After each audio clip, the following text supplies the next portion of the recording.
Bienvenue, messieurs. Un homme sage ne joue jamais le jeu des imbéciles. Les mâles sigma ne cherchent pas les combats, mais il y a un type de personne qui démontre sans même essayer, non par agression ou argument, mais par quelque chose de bien plus puissant, leur simple existence. Si vous avez déjà eu l'impression que le monde est rempli de gens qui tentent de manipuler, contrôler ou profiter des autres, ce n'est pas votre imagination. La société est conçue pour que les bruyants, les faux et les nécessiteux prospèrent. Mais les mâles sigma ne suivent pas ces règles, et c'est précisément pourquoi ils détruisent un certain type de personnes. Vous ne cherchez pas de validation, alors vous affamez les chercheurs d'attention. Vous ne suivez pas la foule, alors vous exposez les conformistes. Vous ne réagissez pas à la manipulation, alors les manipulateurs s'effondrent en essayant de vous contrôler. Sans lever le petit doigt, vous faites s'autodétruire les personnalités faibles, car sans public, elles ne sont rien. Il ne s'agit pas d'arrogance mais de force, votre indépendance silencieuse, votre esprit vif, votre refus de plier sous la pression. C'est ce qui vous rend différent. Et dans un monde bâti sur les apparences, cette différence est une arme. Alors si vous vous êtes déjà demandé pourquoi certaines personnes vous en voulaient, vous craignez ou s'effondraient autour de vous, maintenant vous savez. Vous ne les détruisez pas par choix, vous les détruisez simplement en étant qui vous êtes. Continuez ainsi, messieurs. Numéro 1. Celui qui croit pouvoir dompter un sigma, une bataille perdue d'avance. Il y a toujours cette personne qui voit un mâle sigma et pense « Il n'a juste pas encore rencontré la bonne personne, je peux le changer ». Il croit pouvoir le mouler selon les attentes de la société, une version prévisible, contrôlée et facilement influençable de lui-même. C'est leur première et dernière erreur. Un mâle sigma n'est pas une force indomptée attendant la bonne main pour le guider. Il se contrôle déjà lui-même, ses décisions, sa vie. Dès que quelqu'un tente de le dompter, le réparer ou le remodeler, il se prend un brutal retour de réalité. Plus il pousse, plus il disparaît rapidement. Ces gens commencent généralement doucement, testant ses limites, cherchant des faiblesses, voyant s'il pliera juste un peu. Mais ils réalisent vite quelque chose de dérangeant. Rien ne fonctionne. Less most do, il les voit venir. Law manipulation, risible. Less culpabilizations, morte à l'arrivée. Le sigma ne résiste pas au contrôle. Il s'en éloigne simplement sans hésitation ni explication. Cela laisse l'apprenti dompteur dans une confusion totale. Pourquoi ne réagit-il pas? Pourquoi ne se bat-il pas pour ça? Pourquoi semble-t-il totalement indifférent? La réponse est simple, parce qu'un sigma s'est déjà maîtrisé lui-même. Il n'a besoin de la permission, de la validation ou de l'approbation de personne pour être qui il est. Pire encore pour celui qui tente de le contrôler. Il part sans colère, sans drame, sans regarder en arrière. Pas de grande dispute, pas de long discours, just a lot distance. Et pour quelqu'un qui prospère grâce au contrôle, c'est la défaite ultime. La lecken, on ne dompte pas un sigma. Soit vous respectez son indépendance, soit vous le regardez disparaître. Il n'y a pas d'entre-deux. Et ceux qui tentent de le retenir finissent toujours les mains vides. Numéro 2. L'alpha de pacotille bruyant mais vide, l'humiliation qui ne voit jamais venir. Certains hommes croient que la dominance consiste à être le plus bruyant, le plus agressif, le plus autoritaire. Ils entrent dans une pièce en bombant le torse, s'assurant que tout le monde les voit, les entende et les craigne. Ils pensent que c'est ainsi que se manifeste la force. Mais les mâles sigma voient clair dans leur jeu. Le vrai pouvoir n'a pas besoin d'être annoncé, prouvé, et ne nécessite certainement pas de public. Les mâles sigma opèrent en silence, avançant dans la vie avec une assurance inébranlable qui ne demande aucune validation externe. Et quand un alpha insécure monte son spectacle, le sigma ne réagit pas, et c'est exactement ce qui les détruit. L'alpha en carton prospère grâce à une seule chose, l'attention. Ils ont besoin qu'on les reconnaisse, les admire, les craigne. Mais quand un sigma est dans la pièce, quelque chose de perturbant se produit. Leurs tactiques habituelles tombent à plat. La dominance forcée, l'énergie agressive, le besoin désespéré d'être au centre de tout cela semble soudain pathétique, car rien n'expose l'insécurité plus vite qu'un homme qui essaie trop. Et voici le meilleur, le sigma n'a même pas besoin d'ouvrir la bouche. Sa simple confiance silencieuse rend l'alpha factice ridicule. Plus le pseudo-alpha tente de frimer, plus il devient évident que tout ce n'est qu'un jeu. Pas de substance, pas de profondeur, juste du bruit. Finalement, l'alpha en carton le ressent, le changement dans l'ambiance. Les gens commencent à prêter plus attention à celui qui n'essaie pas de prouver quoi que ce soit. Et c'est là que la réalité les frappe, la vraie dominance ne vient pas de la force, mais de la présence. Le sigma n'a pas besoin de remettre qui que ce soit à sa place, sa simple présence y parvient. Et l'alpha, bruyant mais vide, s'en va vaincu, embarrassé et totalement irrelevant. Numéro 3. Le narcissique qui a besoin d'un fan club, privé de contrôle. Un narcissique sans public n'est qu'une âme perdue hurlant dans le vide. Il prospère grâce à l'admiration, l'attention et le contrôle. Il doit être le centre de chaque conversation, la personne la plus intelligente dans chaque pièce, celle qui donne les ordres. La plupart des gens soit se soumettent, soit s'épuisent à résister. Mais les mâles sigma font bien pire, ils ne leur donnent rien. Pas d'admiration, pas de validation, pas de réaction. Un mâle sigma ne discute pas, ne flatte pas et ne nourrit pas l'ego dont le narcissique a désespérément besoin pour survivre. Il existe simplement, calme, indifférent et totalement impassible. Et cela les détruit. Les narcissiques sont habitués à manipuler les gens pour obtenir de l'attention. Ils pêchent des compliments, exagèrent leur succès, lancent des pics subtils pour que les autres recherchent leur approbation. Mais quand ils essaient ces combines sur un sigma, ils se heurtent à un regard vide et un silence glacial. Pas d'engagement, pas d'énergie, rien à se mettre sous la dent. Et c'est là que le démantèlement commence. Le narcissique commence à provoquer, à redoubler d'efforts pour obtenir une réaction. Peut-être deviennent-ils plus bruyants, peut-être insultent-ils, peut-être jouent-ils les victimes. Mais rien ne fonctionne, car un sigma voit clair dans leur jeu et refuse d'y participer. C'est la défaite ultime pour un narcissique, ne pas être combattu ni exposé, mais simplement ignoré. Car la vérité est qu'ils s'en fichent qu'on les aime ou les déteste, tant qu'on pense à eux. Mais quand un mâle sigma s'en va sans y penser à deux fois, le narcissique est laissé avec ce qu'il craint le plus, l'irrélevance. Dans ce silence, il réalise enfin qu'ils n'ont jamais eu le moindre contrôle. Numéro 4. Le parasite adroit, privé des privilèges qu'il attend.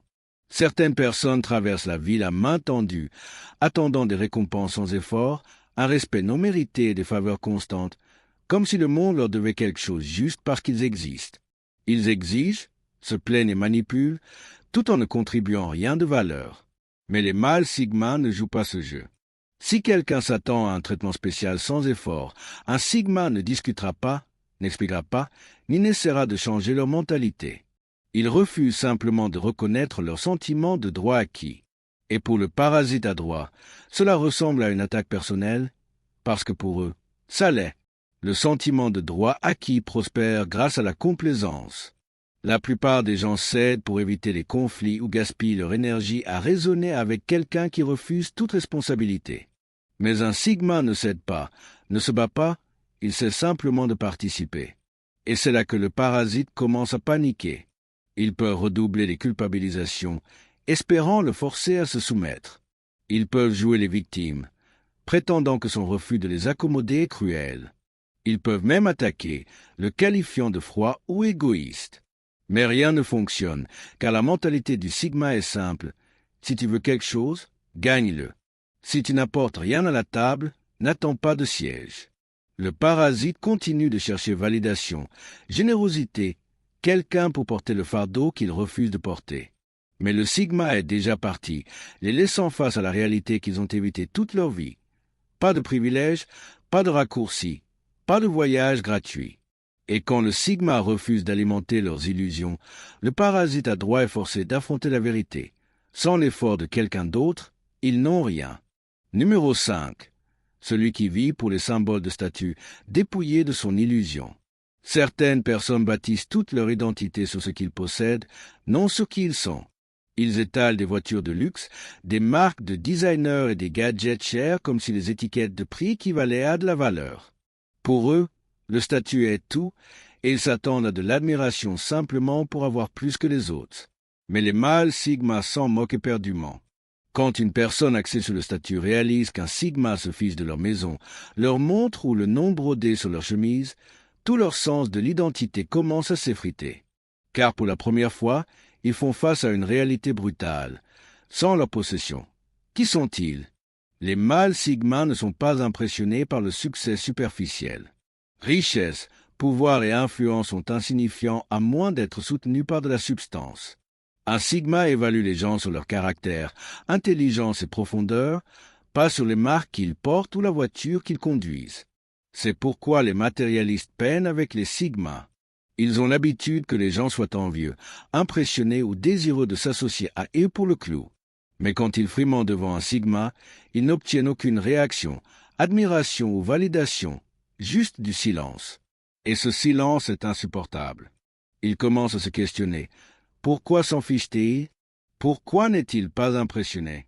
Pourquoi ne voit-il pas ma valeur? Et voilà le vrai problème. Ils n'ont rien à offrir au-delà de leur possession. Le sigma ne rejette pas le succès matériel. Il refuse simplement de le laisser le définir, lui ou quiconque. Il voit les possessions comme des outils, pas des trophées. Et ainsi, il expose ce que la plupart des obsédés du statut ne veulent jamais admettre. Si tout ce que tu as c'est de l'argent, tu n'as rien. Et quand ils réalisent qu'ils ne peuvent pas acheter le respect d'un sigma, il ne leur reste que leur vide surpayé. Numéro 6. Le contrariant en quête d'attention, privé de la lumière des projecteurs. Certaines gens ne débattent pas parce qu'ils croient en quelque chose. Ils débattent parce qu'ils cherchent de l'attention. Ils prospèrent dans l'opposition, adoptant délibérément les positions les plus extrêmes ou ridicules juste pour provoquer. Il ne s'agit pas de vérité, logique ou principe, juste d'être vu. Mais les mâles sigma ne mordent pas à l'hameçon. Le contrariant attend une réaction, indignation, frustration, ou au moins une réponse émotionnelle qui les maintienne sous les projecteurs. Mais quand ils essaient leur combine sur un sigma, quelque chose de dérangeant se produit. Rien. Un mâle sigma a deux façons de les traiter, et les deux sont fatales. Si le contrariant pousse trop, pensant avoir trouvé un point faible, le sigma pourrait choisir d'engager, mais seulement sous ces termes. Et quand il le fait, c'est chirurgical, pas de cris, pas d'investissement émotionnel, juste une logique froide et brutale qui démolit leur argument pièce par pièce. Le contrariant se retrouve à chercher ses mots, exposé comme quelqu'un qui n'a jamais vraiment cru à ce qu'il disait. La plupart du temps, un sigma ne gaspille même pas son souffle. Il voit le jeu, reconnaît le besoin derrière et choisit l'indifférence. Il ne répond tout simplement pas de débat, pas de réaction, juste un regard tranquille et méprisant avant de passer à autre chose. Et cela est pire que perdre un débat. Car la pire peur d'un contrariant n'est pas d'avoir tort, c'est d'être ignoré. Ils se fichent de gagner ou perdre, ils veulent juste de l'engagement. Mais quand un sigma s'en va sans y penser à deux fois, il reste bloqué, désespéré pour une pertinence qui ne viendra jamais. Et dans ce moment, il réalise, sans quelqu'un pour réagir, il n'existe pas. Numéro 7. La victime perpétuelle, exposée et laissée derrière. Certaines personnes portent leur lutte comme un badge d'honneur, non pour les surmonter, mais pour s'excuser de ne jamais essayer. Ils croient que le monde est contre eux, que le succès est pour les chanceux, et que rien n'est jamais de leur faute. Ils ne cherchent pas de solution, ils cherchent de la pitié. Mais les mâles sigma n'entretiennent pas d'excuses. Contrairement à la plupart qui soit dorlotent la victime perpétuelle, soit marchent sur des œufs autour de leur négativité, un sigma ne fait ni l'un ni l'autre. Il ne débattra pas, n'aura pas pitié. Il refuse simplement de participer à leur cycle d'autosabotage. Et c'est ce qui les démolit. La simple présence d'un sigma expose la vérité, que la vie n'est pas une question d'équité mais de ce que tu fais avec les cartes qu'on te distribue, que le monde ne doit rien à personne, que la vraie force vient de prendre ses responsabilités, pas de se complaire dans l'apitoiement. C'est pourquoi les victimes perpétuelles ne supportent pas les sigmas. Leur mentalité brise leur illusion. La mentalité de victime ne survit pas sans complice. Et quand un sigma refuse de jouer le jeu, la victime a deux choix, s'adapter ou rester derrière. La plupart choisissent la seconde option, car affronter la réalité demande des efforts. Mais un sigma ne regarde pas en arrière. Il n'est pas là pour sauver quiconque d'eux-mêmes. Soit tu te relèves, soit tu restes à terre. Et quand la victime perpétuelle réalise que le sigma est parti avec les excuses qu'il a refusé d'accepter, il ne leur reste qu'une chose, la vérité qu'ils ont passé leur vie à éviter. Numéro 8. L'intimidateur insécure réduit au silence sans un mot. Les intimidateurs ne sont rien sans public. Leur identité entière est bâtie sur une chose, le contrôle. Ils ont besoin que les gens les craignent, réagissent à eux, reconnaissent leur soi-disant pouvoir. Sans ça, ils ne sont rien. Et c'est exactement pourquoi ils s'effondrent face à un mâle sigma. Les sigmas ne jouent pas au jeu de la dominance. Ils ne rivalisent pas pour le pouvoir social, n'étalent pas leur force pour prouver un point, et ne répondent certainement pas à l'intimidation. Pour un sigma, un intimidateur n'est pas une menace, c'est une blague. Mais voici où ça devient brutal, un sigma ne les combat même pas. La plupart des gens soit se soumettent par peur, soit résistent, donnant à l'intimidateur exactement ce qu'il veut, une réaction. Mais quand un sigma refuse de reconnaître leur pouvoir, ça frappe l'intimidateur là où ça fait mal, leur fragile ego. Et c'est le pire cauchemar d'un intimidateur. Sans peur à exploiter, sans réponse émotionnelle à manipuler, ils perdent toute pertinence. Leur pouvoir n'a jamais été réel, il n'existait que dans l'esprit de ceux qui le permettaient. Et quand un sigma le démontre, l'intimidateur est exposé pour ce qu'il est vraiment, faible. Certains intimidateurs redoublent, désespérés pour une réaction. D'autres se glissent hors de vue, confus et vaincus. Mais au final, ils font tous face à la même réalité brutale. Le mâle sigma n'est pas juste immunisé contre leur intimidation, il efface leur existence entièrement. Et rien n'est plus douloureux pour un ego insécure que de devenir complètement irrelevant. Numéro 9. L'arriviste social qui en fait trop, exposé et écarté. Certaines personnes confondent manipulation et stratégie. Ils pensent que le réseautage consiste à utiliser les gens plutôt qu'à bâtir de vraies connexions. Ils planent autour du succès comme des vautours, attendant le moment parfait pour profiter du travail dur des autres. Mais un mâle sigma les voit venir à des kilomètres. L'arriviste social croit être rusé. Il lance des compliments faux, prétend être ami avec ceux qu'il juge utiles, planifie soigneusement son prochain mouvement. Mais un sigma n'est pas dupe, il lit les intentions avant même que les mots ne soient prononcés. Et c'est là que les problèmes commencent pour l'opportuniste. Leur combine ne fonctionne pas. Pire, un sigma ne les ignore pas juste, il les démolit silencieusement, subtilement mais complètement. Carmen, en les exposant sans dire un mot. Un sigma ne les confronte jamais directement. Il n'en a pas besoin. Ses actions seules rendent clair ce qui se passe. Il retire son attention, oriente subtilement les conversations pour révéler le vrai motif, et s'assure que les autres voient exactement ce qu'ils sont, un opportuniste désespéré. Et une fois l'illusion brisée, l'arriviste social est fini. Car tout leur jeu dépend de la tromperie. Quand les gens cessent de les voir comme charmants et commencent à les voir comme calculateurs et creux, leur réseau s'effondre. Les portes se ferment, les invitations s'arrêtent, la chose même qu'ils poursuivaient, le pouvoir social, leur glisse entre les doigts. Et le sigma, il ne regarde même pas en arrière.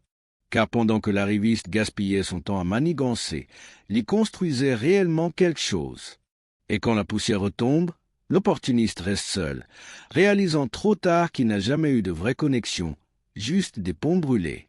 Numéro 10. Le prétendu marionnettiste, piégé dans son propre jeu. Certaines personnes se promènent en se croyant le génie machiavélique dans chaque pièce. Ils voient les gens comme des pions, convaincus qu'ils peuvent tirer les ficelles, planter des idées et contrôler les résultats sans que personne ne remarque. Mais quand ils essaient ça avec un mâle sigma, non seulement ils échouent, ils s'autodétruisent. Les sigmas ne sont pas crédules. Ils n'entendent pas juste les mots, ils analysent les intentions. Alors que la plupart tombent dans le discours lisse et les suggestions soigneusement semées, un sigma a 10 coups d'avance, regardant le soi-disant marionnettiste préparer son propre piège. Et voici où ça devient brutal.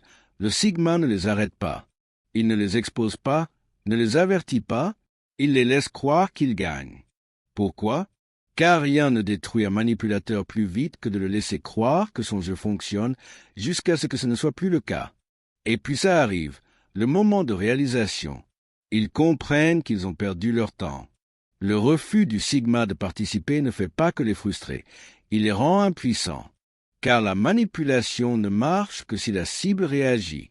Sans réponse émotionnelle, sans soumission, sans comportement prévisible à exploiter, toute leur stratégie s'effondre. Quand le marionnettiste comprend qu'il jouait seul, il est trop tard. Le Sigma est déjà parti, les laissant exposés, vaincu et se débattant pour un contrôle qui n'a jamais été réel. Et c'est là la beauté. Le Sigma n'a pas eu à lever le petit doigt. Il n'a pas contre-attaqué, ni argumenté, il a simplement refusé d'être joué. Et ce faisant, il a assuré que le manipulateur perde un jeu qu'il croyait déjà gagné. Numéro 11. L'accro à la validation, privé et exposé. Certaines personnes sont accros à l'approbation. Ils ne peuvent fonctionner sans un public qui les applaudit, sans quelqu'un leur répétant qu'ils sont spéciaux, importants ou dans le vrai. Leur confiance n'est pas réelle, elle est empruntée et n'existe qu'aussi longtemps qu'on la nourrit. Mais quand ils rencontrent un mâle sigma, cette source s'assèche. Les sigmas ne jouent pas au jeu d'ego. Ils ne distribuent pas de compliments pour faire plaisir, ni ne feignent d'être impressionnés quand ils ne le sont pas. Si l'estime de quelqu'un dépend entièrement de validation externe, la présence d'un sigma est comme débrancher leur source d'alimentation. D'abord, l'accro à la validation redoublera d'efforts. Il se vantera plus, cherchera l'attention plus agressivement, ou poussera subtilement pour une approbation, attendant que le sigma les reconnaisse, les admire ou valide leur existence. Mais voici le tournant brutal. Le sigma ne le fera pas par méchanceté, mais parce qu'il s'en fiche réellement. Et c'est le point de rupture. Quand une identité bâtie sur la validation externe se retrouve face au vide, elle s'effondre. Pendant ce temps, le sigma passe à autre chose, complètement imperturbable. Car voici la vérité, la confiance qui dépend de validation n'est pas de la confiance du tout. Les mâles sigma n'entretiennent pas d'illusions. Si quelqu'un ne peut se tenir debout seul, soit il apprendra, soit il s'écroulera. Dans les deux cas, le sigma ne sera pas là pour le soutenir. La nature inébranlable du mâle sigma. En fin de compte, les mâles sigma ne cherchent pas les batailles. Ils ne gaspillent pas d'énergie à se prouver. Ils n'en ont pas besoin. Simplement en étant qui ils sont, indépendants, fermes et immunisés contre la manipulation, ils démontent naturellement ceux qui dépendent du contrôle, de la validation ou de la pensée de groupe pour survivre. La vérité est celle-ci. Un sigma ne détruit pas les gens, il détruit les illusions. Il retire les masques derrière lesquels les gens se cachent, dépouille la fausse confiance bâtie sur l'approbation externe et force les gens à se confronter à eux-mêmes. Certains s'adapteront, d'autres se briseront, mais le sigma lui reste intact. Si cela résonne en toi, comprends une chose, ta simple présence est puissante. Tu n'as pas à argumenter, te battre ou te prouver. Ton existence expose les faiblesses de ceux qui ne peuvent se tenir seuls et ça rend certains mal à l'aise. Mais ne te rabaisse jamais. Ne rapetisse pas pour rassurer les autres. Le monde a besoin de gens qui pensent par eux-mêmes, qui ne peuvent être manipulés, qui ne dépendent pas des applaudissements pour connaître leur valeur. Sois cette personne. Sois celui qui ne bronche pas, qui agit dans le silence mais laisse un impact indéniable. Car dans un monde rempli de suiveurs, tu es fait pour te tenir seul. Merci d'avoir regardé, messieurs, et que Dieu vous bénisse.